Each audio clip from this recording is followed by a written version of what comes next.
then, weren't he? He could smoke more'n anyone, drink more'n anyone, ride harder. Bikes and women. He was cool, real cool. Really? Feels kinda different. Before, all we cared about was having fun, brothers, getting shit-faced. Screw you, you get in our way, you're gonna get your teeth kicked in.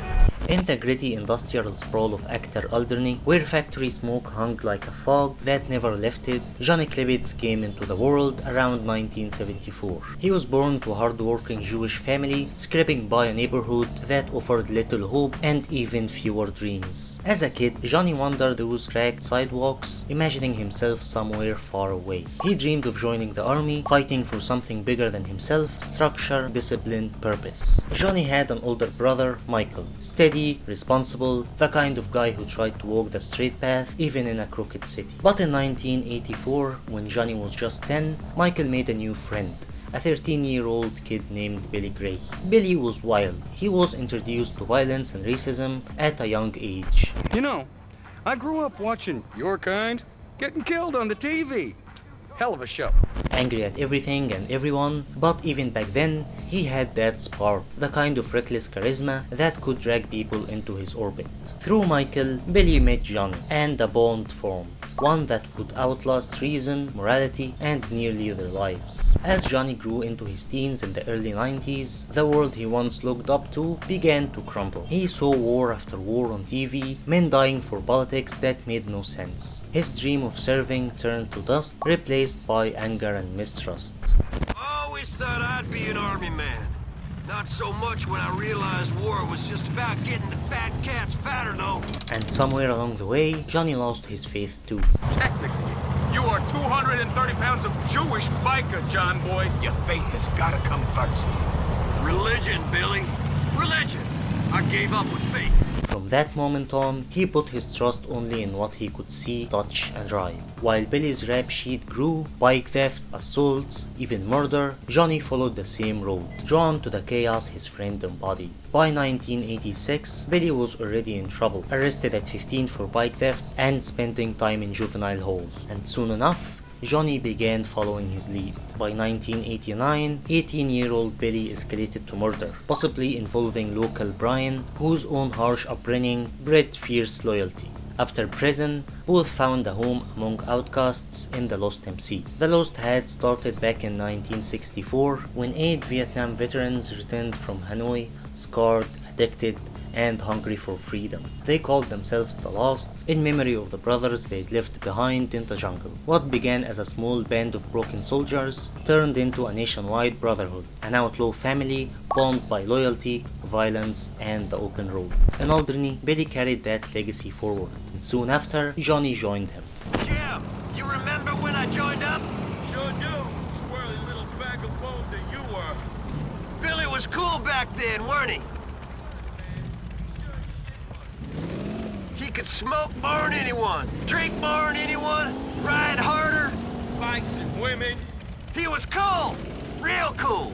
Billy rose fast in the Alderney chapter, his mix of charm and brutality earning him the presidency, being the 4th president of the club. I'll run it the way it needs to be run. Same as the 3 guys before me did, same as I'm doing now. Under him, the club continued the brutal turf war against the Angels of Death, turning Alderney's back roads into battle zones. By 1991, 17-year-old Johnny plunged into that war, racking up thefts and fights. By 1994, his life was a storm of assaults, heists, and gang clashes. Seeing potential in his old friend's younger brother, Billy brought Johnny into the Lost as a prospect, introducing him to the role of engines and brotherhood. By the late 90s, the Lost had grown, and so had its problems. Johnny earned his full patch and became one of Billy's most trusted men, alongside brothers like Jim, Terry, Jason, and Angus. Jim, born in 1963, was older than most of the crew. He joined the Marines in 1981, being kicked for an unknown reason, and drifted back into Alderney life. Fuck you, Jim! You should have stayed in the army! Marines. Yeah, Jim was a sailor. Marines ain't sailors. So you just like to hang out on boats, but you can't actually sail them? Fuck you. Marines are the best fighting force in the whole military. Which is why they let you go. Jim married Jackie, had a family, and never wanted the spotlight. He rose to treasurer, a role that let him balance club duties with keeping a roof over his family's head. Having an old lady and kid hasn't made you scared of getting dirty. I was riding bikes before your mama rode your daddy, Jonathan. Jackie and the baby, yeah, it's nice and all. And shit, I mean, I love them and stuff, but I'm still a brother. Lost MC, man, forever. He and Johnny got along well, they became like brothers. Daddy, man. Yes, James. You're my brother. I got your back. I know that, man. And I will never bullshit you. I know, man. But I gotta tell you something. Okay, brother. You still ride like a bitch, man. Fuck you all, man. Terence Thorpe, aka Terry, born in 1977, badged in later, around 1997. Terry became the club's go-to for guns and grey market connections. Terry married briefly, but the club's weight broke that off. Got it. I'm drowning here, man. I don't know. Shit. Is it them payments to your ex-wife? The brothers can help. I'm on a fucking treadmill, man. Feel I'm running, and if I stop, everything goes to shit. That's life in 21st century America, my brother. We woke up in a nightmare. There was also Jason Michaels, born in 1979, came in the same era as Terry, earning a reputation as an enforcer after several grand larceny and hijacking arrests through the late 90s and early 2000s. Loyal and reliable, he quickly became one of Johnny's closest allies and a pimp for the club. Angus Martin was the mechanic, the guy who kept bikes running, who loved building as much as riding. He and Johnny spent hours in the garage. Brian Jeremy's arc tied him tightly to Billy. He'd been involved in violent incidents and even possible murders before the club life swallowed them. After prison stints, both he and Billy drifted further into the Lost's orbit. But tragedy struck during a ride with Billy. Blinded by speed, Billy slammed into a truck, walking away bruised, while Angus was left paralyzed from the waist down, forever wheelchair bound. Shit, Billy doesn't really talk to me. I mean, he'd hardly make eye contact since I got hurt. That's because you're way down in your chair, Angus, and it's hard to see ya. Ha ha ha ha. That'd be a damn sight funny if I didn't think it was true, John. Billy doesn't see anything that he don't wanna. He'll see anything within smoking, fucking, and drinking proximity, but he won't see the 2-ton truck bearing down on him. The accident fueled Agnes' bitterness toward Billy, casting a shadow over his once optimistic soul. Yet he stayed loyal, even teaming with Johnny to build Billy's prized custom ride. Come on, man. You and Angus built that bike for me? Johnny himself wasn't clean either. After a string of assaults and thefts, he landed in prison in the late 90s. He spent years behind bars, time that hardened him, scarred him, and dimmed whatever light he had left. Scars marred his body, one eye weakened or blinded, and at 230 pounds, he was a force on two wheels. You boys would be too drunk to catch VD, let alone 230 pounds of rapidly approaching middle age. When he finally walked free in the early 2000s, he joined the club once again. Somewhere between the rides and the chaos, Johnny met Ashley Butler. She was tough, sharp-tongued, but fragile underneath it all. A girl from the same broken streets who understood the darkness he carried. They fell hard for each other, but as drugs crept into her life, the girl Johnny loved began to fade. He tried to hold on, but addiction is a fight no one wins clean. What's wrong? I want to hang out here. Can we go? I don't want to hang here neither. Then again, I'm not the one messing up my head on a week-long ice binge. I remember when you used to mess around at my place. It don't happen anymore either. Take me home, man. Crashing hard. In 2004, Johnny, Brian, and Terry rode across the country to Los Santos, a long legendary trip immortalized by the patch snitched onto their jackets. I rode mine to Los Santos in 2004. It was one of the few times the club still felt like a family. Clay Simmons rolled into the Alderney chapter around 2005. An army veteran, he'd served overseas and seen the aftermath of a war firsthand, from the Vietnam's post-war chaos to the seedy clubs of Thailand. Where was the best place the Army stationed you? That's easy. Vietnam. You old, Clay, but you ain't that old. Not in the war, dumbass. I was attached to the embassy. Should have seen some of the gentlemen's clubs in Thailand, brother. No touching rules there. That experience gave him a quiet toughness and a perspective few in the lost share. He had lost friends in combat and earned his respect through sheer grit, not bluster. Hey, man, you get the respect.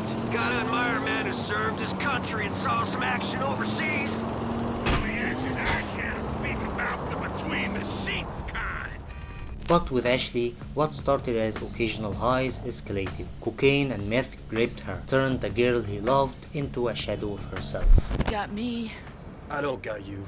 Crystal got you, babe. Johnny, I'm gonna quit. Yeah, and I'm an idiot believing in your bullshit all this time. It ain't your fault. It's my fault I'm a fucking moron. Johnny watched helplessly as drugs ruined her life. Their nights together marred by arguments and her desperate pleas. Well, my whole life's fallen to shit, sweetheart.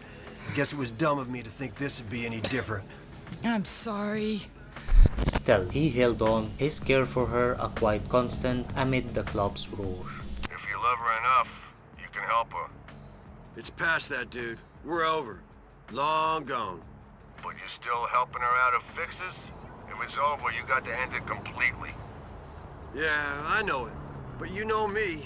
Always had a soft spot for someone in trouble. I'm all yours. You do know that, baby, don't you? You say so. I love you, Johnny. Thanks for saving me again. Yeah.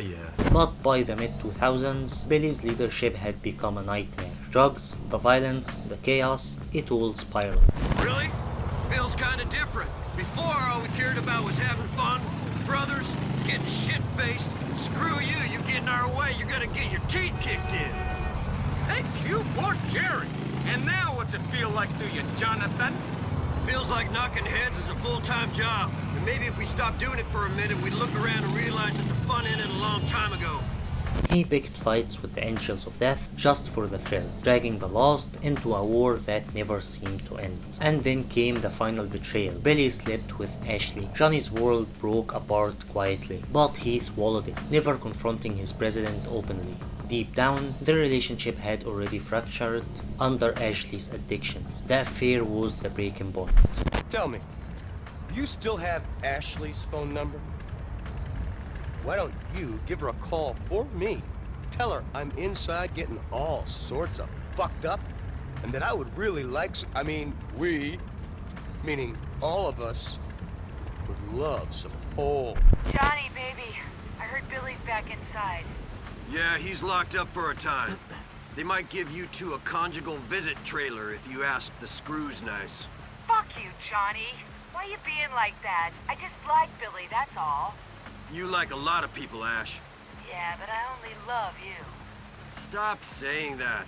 It's meaningless. You don't even know what the words mean. Goodbye, Ashley.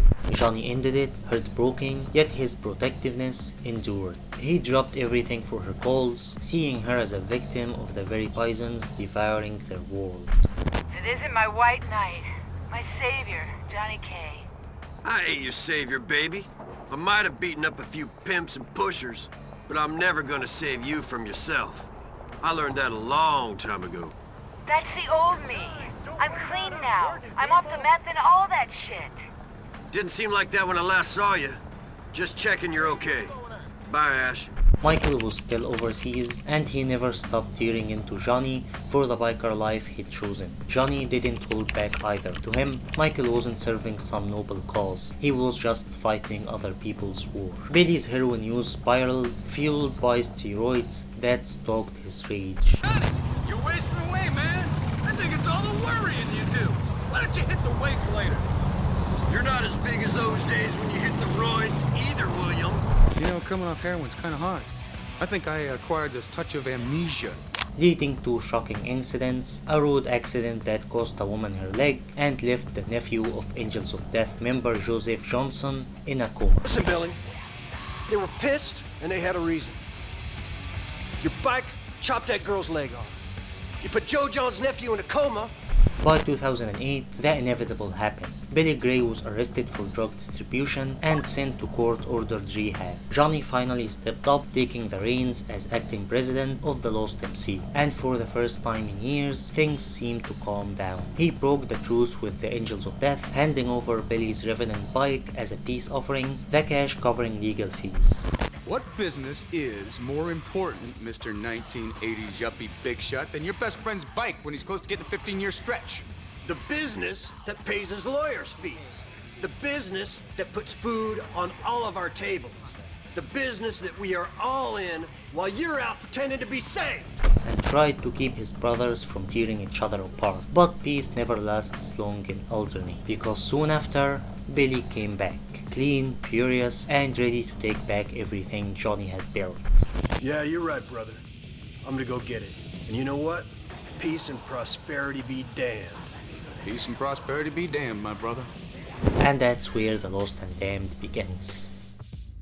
Thank you all for watching. You can also check out Nico's backstory video from here. Huge shout out to Spidey, the member of that channel, as this kind of support really helps the channel. Thank you all, don't forget to hit the like, subscribe, and I see you guys in the next video. Peace.